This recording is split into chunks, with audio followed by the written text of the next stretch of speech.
Bienvenue à toutes et à tous. Aujourd'hui, on s'attaque à un gros morceau du programme de première spé maths, les fonctions trigonométriques. Prêt à démystifier sinus et cosinus? Absolument. L'idée, c'est de bien comprendre comment on les définit avec le cercle trigonométrique et quelles sont leurs propriétés de base. On va regarder ça en détail. Ok, alors, pour commencer, il faut parler de ce fameux cercle trigonométrique. C'est un peu la base de tout, non? Exactement. C'est notre point de départ. Imaginez un cercle tout simple. Son centre, c'est l'origine du repère, le point O. Et son rayon, très important, c'est 1. Rayon 1. D'accord. Du coup, son périmètre, c'est 2π, c'est ça? C'est ça. Et on définit aussi un sens pour le parcourir. Le sens positif, qu'on appelle direct, c'est le sens inverse des aiguilles d'une montre. D'accord.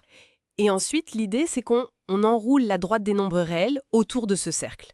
C'est un peu abstrait, ça, non? Oui, mais c'est l'image clé. On prend la droite des nombres réels, on fixe le 0 de la droite sur le point I de coordonnées 1, 0 sur le cercle. Et euh, on l'enroule autour, Ah, ok. Comme une ficelle qu'on enroulerait. exactement, comme une ficelle.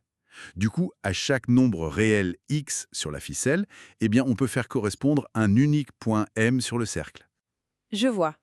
Et ce nombre x, ça représente quoi exactement par rapport au cercle? La longueur de l'arc? Précisément. Ce x, c'est la longueur de l'arc de cercle parcouru depuis le point I jusqu'au point M. Et c'est aussi une mesure de l'angle au centre, mais en radians. Radian, oui, c'est l'unité d'angle liée à la longueur de l'arc. Donc 2π radians, c'est un tour complet. Tout à fait. 360 degrés, c'est 2 pi radians. Et c'est la position de ce point M, repéré par x, qui va nous donner le cosinus et le sinus. Ok, j'attendais ce moment. Comment on définit le cosinus et le sinus à partir de m alors? C'est là que tout s'éclaire. C'est très direct. Si le point M est associé au réel x, alors ses coordonnées dans le repère sont exactement cosinus de x, sinus de x. Ah, d'accord. L'abscisse du point m, c'est cosinus de x, et l'ordonnée, c'est sinus de x. C'est ça.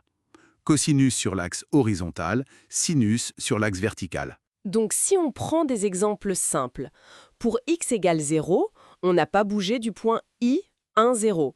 Donc cosinus de 0 égale 1 et sinus de 0 égale 0. Parfait.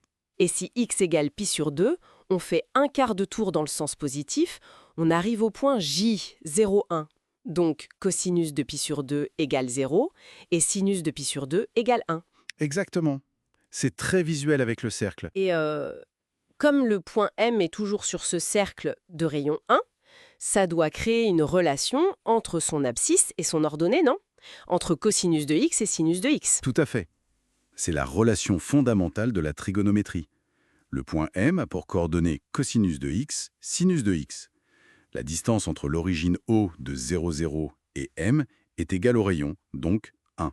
Ah oui, la distance OM égale 1. Et si on calcule cette distance avec la formule, ou plus simplement avec Pythagore, dans le petit triangle rectangle formé par les coordonnées, on a cosinus de x le tout au carré plus sinus de x le tout au carré égale 1. On note ça plus rapidement, cos carré de x plus sin carré de x égale 1. Ok, celle-là, il faut la retenir. Cos carré x plus sin carré x égale 1.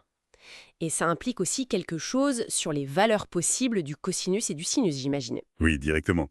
Comme cosinus de x et sinus de x sont les coordonnées d'un point M sur le cercle unité, elles ne peuvent pas dépasser 1 en valeur absolue. Elles sont forcément comprises entre -1 et 1. Logique. Le point ne sort jamais du carré de côté 2, centré sur l'origine. Donc pour tout x, on a -1 plus petit ou égal à cosinus x plus petit ou égal à 1. Et pareil pour le sinus. -1 plus petit ou égal à sinus de x plus petit ou égal à 1. Compris. Bon, il y a aussi ces valeurs qu'on voit tout le temps. Pi sur 6, pi sur 4, pi sur 3. Il faut les connaître par cœur, j'imagine. Ben, disons que ça aide énormément. Par exemple, pour x égale pi sur 3, on a cosinus de pi sur 3 égale 1 sur 2 et sinus de pi sur 3 égale racine de 3 sur 2. Ou pour pi sur 4, c'est cosinus de pi sur 4 égale sinus de pi sur 4 égale racine de 2 sur 2. Et elles viennent d'où, ces valeurs un peu particulières? De la géométrie simple dans le cercle. Pour pi sur 4, par exemple, ça correspond à 45 degrés. On peut dessiner un triangle rectangle isocèle et utiliser Pythagore. Pour pi sur 6 et pi sur 3, on utilise des propriétés liées aux triangles équilatéraux. D'accord, c'est pas magique, ça vient de la géométrie. Autre chose, si on continue d'enrouler la droite, on peut faire plusieurs tours du cercle, non? Exactement. Et c'est là qu'intervient la périodicité. Si on prend un réel x, il correspond au point m. Si on prend x plus 2π, on fait un tour complet de plus, et on retombe exactement sur le même point m. Ah oui, Puisque 2π, c'est le périmètre du cercle. C'est ça. Donc, le point m associé à x et le point m associé à x plus 2π sont identiques. Leurs coordonnées sont donc les mêmes. ce qui veut dire que cosinus de x plus 2π égale cosinus de x, et sinus de x plus 2π égale sinus de x. Tout à fait. On dit que les fonctions cosinus et sinus sont périodiques, de période 2π. Le motif se répète tous les 2π. Bien compris. Et il y a aussi une histoire de parité. Cosinus pair, sinus impair. Ça veut dire quoi concrètement sur le cercle lownien? Alors, visualisons encore. Prenez un x positif, il donne un point m. Maintenant, prenez moins x. Sur la droite réelle, c'est le symétrique par rapport à 0. Quand on enroule, le point m associé à moins x sera le symétrique de m par rapport... Ah, par rapport à l'axe des abscisses. Exactement. Le point m est le symétrique de m par rapport à l'axe des abscisses, l'axe des cosinus. Donc m et m ont la même abscisse. Autre en bas. Donc sinus de moins x égale sinus de x. C'est la fonction impair. C'est exactement ça. Cosinus est pair, sa courbe est symétrique par rapport à l'axe des ordonnées. Sinus est impair, sa courbe est symétrique par rapport à l'origine.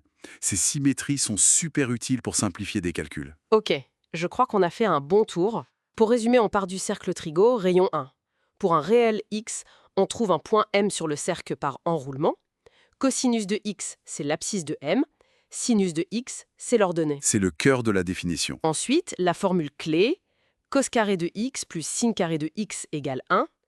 Les fonctions sont bornées entre moins 1 et 1. Fondamental. Elles sont périodiques, de période de pi, parce qu'on peut faire des tours complets. Et enfin, cosinus est pair, sinus est impair à cause des symétries sur le cercle. Belle synthèse, Oui. c'est vraiment l'essentiel à maîtriser en première. Et d'ailleurs, bien comprendre ces bases, c'est précisément ce que propose Math au carré. C'est un service de soutien scolaire qui aide les collégiens, les lycéens et même les étudiants post-bac à solidifier leur compréhension en maths. Une ressource utile, en effet. Absolument. Et maintenant qu'on a posé tout ça, on peut se poser une question pour aller plus loin. Ces fonctions qui montent, qui descendent, qui se répètent, comment est-ce qu'elles nous aident à modéliser des phénomènes bien réels, comme, je ne sais pas moi, les marées, le son, la lumière, enfin tous ces trucs cycliques? Excellente question pour ouvrir la réflexion. Ça donne envie d'en savoir plus. Merci beaucoup pour toutes ces explications claires. Avec plaisir. Et merci à vous de nous avoir suivis. À bientôt!